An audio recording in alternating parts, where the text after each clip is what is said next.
నీటి మాట, నీటి మాటలు.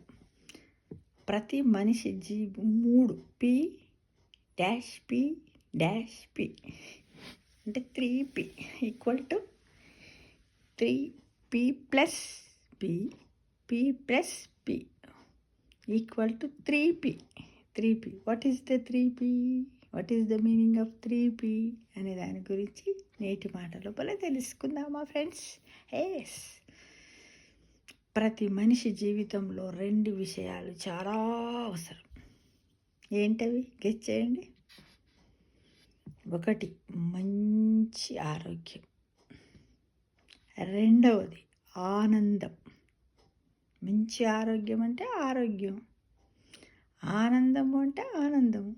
శరీరానికి ఆరోగ్యము మరియు ఆత్మకు ఆనందం. మన శరీరము చక్కగా ఉండి అన్ని అవయవాలు చురుకుగా ఉండి పని చేయాలంటే ఆరోగ్యం. ఆరోగ్యం అంటే ఏంటి?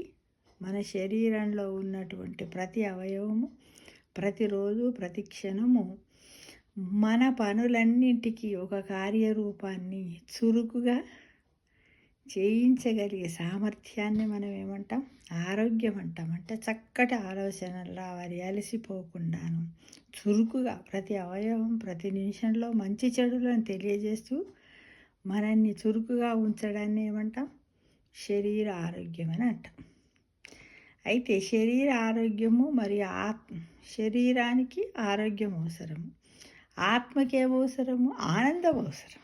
ఆత్మకు ఆనందం అంటే ఈ 2 శరీర ఆరోగ్యం మనకు ఉన్నట్టయితే ఆత్మకు ఆనందం లభిస్తుంది. కానీ ఇందులో ఏ ఒకటి క్షీణించినా అంటే ముఖ్యంగా శరీర ఆరోగ్యం క్షీణిస్తే ఆత్మకు ఆనందం అనేది ఉండదు మిత్రమా. అంతేకా? ఈ రెండింటితో మనం ఎంత ఎత్తుకైనా ఎగరవచ్చు, ఎంత దూరమైనా ప్రయాణించవచ్చు, ఎన్ని పనులనైనా చేయవచ్చు, ఎంతటి మహత్తరమైనటువంటి ప్రళయాలను కూడా మనం ఛేదించవచ్చు. అవునంటారా? కాదంటారా? అలాగే మనకు 2 విషయాలు అవసరం. దానికోసం మనము దేవుని దయను పొందాలి. ఒకటి, భగవంతుని అనుగ్రహము పొందడానికి మనము పవిత్రమైన చర్యలో నిమగ్నమై ఉండాలి. దానికోసం మనము పీలను గుర్తించుకోవాలి. ఏది? P plus P equal to 3P కదా. ఏంటి ఆ 3 Pలు అంటే? ఒకటి స్వచ్ఛత. First P for purity. అంటే నువ్వు స్వచ్ఛంగా ఉండడానికి, అంటే నీలో ఎలాంటి కల్మిషము ఈర్ష్య రాగద్వేషాలు లేకుండా నువ్వు ఎల్లవేళలా స్వచ్ఛంగా ఉండు. అది. రెండవ P ఏంటిది? సహనం, పేషెన్స్. సహనము, ఓర్పు, పేషెన్స్.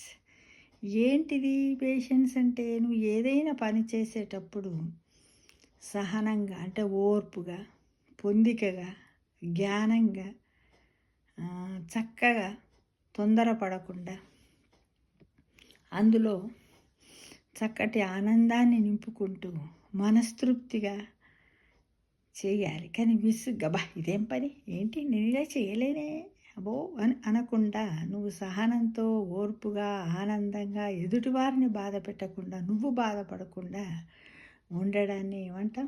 సహనము. అంటే మాటల్లో కానీ పనుల్లో కానీ చేష్టల్లో కానీ అంతటాను సహనం అనేది సర్వాంతర్యామిలాగా మనం గుర్తుంచుకోవాలి. ఇక పోతే థర్డ్ పీపుల్ పట్టుదల. తెలుసుగా అందరికీ పట్టుదల, కృషి కదా. ఏముంటే ఒక పాట కూడా ఉంటుంది కదా. ఏంటిది? పట్టుదల కృషి ఉంటే ఋషి అవుతావు కదా. మనకు పట్టుదల కృషి అంటే ఏంది? పని, శ్రద్ధ, ఆసక్తి ఇవన్నీ పట్టుదల లోపల వస్తాయి. కృషి ఉంటే మనిషి ఋషి అవుతాడు. కృషి ఉంటే మనిషి ఋషి అవుతాడు. కృషి ఉంటే మనిషి ఋషి అవుతాడు అనేది ఉంది కదా. పట్టుదలను ఇంగ్లీషులో ఏమంటే పర్సర్వెన్స్.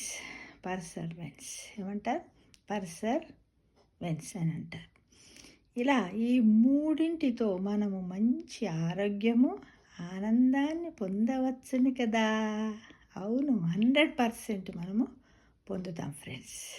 కాబట్టి ఏంటంటే ఏముండాలి మనకు? ఎవ్రీడే కూడా మనం ఏం కలిగి ఉండాలి ఫ్రెండ్స్? స్వచ్ఛత, సహనము, పట్టుదల. వీటిని మాత్రం విడవకుండా ఉండాలి. ఎలా అంటే చూడండి, నేను ప్రతిరోజు ఒక వీడియోనైనా చేస్తాను ఫ్రెండ్స్. మనసులో పట్టదు ఏదో ఒకటి, ఇక్కడే లేకపోతే కళ్ళు ముచ్చుకొని కూర్చొని నేనే ఇలా ఆలోచించుకుంటూ అప్పటిదప్పుడు ఒక పేపర్ పైన రాసేసుకుంటాను. దాన్ని మీకు వీడియో రూపంలో పెడుతున్నాను కదా. అదే ఈ మూడింటితో మనము మంచి ఆరోగ్యాన్ని పొందగలుగుతున్నాము, ఆనందాన్ని పొందగలుగుతున్నాము. ఇదంతా దేంతో వస్తుంది? మన పట్టుదల. కృషి ఉంటే మానవుడు ఋషి అవుతాడు, ఇందులో సందేహమే లేదంటాను. అవునంటారా కాదంటారా? కమెంట్ బాక్స్లో పెట్టండి మిత్రమా.